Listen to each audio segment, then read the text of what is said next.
oportuno, vou votar sim ao subsídio, porque eu entendo que é de necessidade esse subsídio.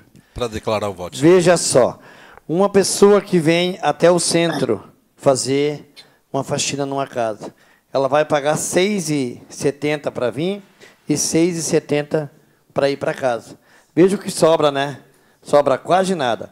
Então, a pessoa que ganha um salário mínimo, como é que vai poder pagar R$ 6,70?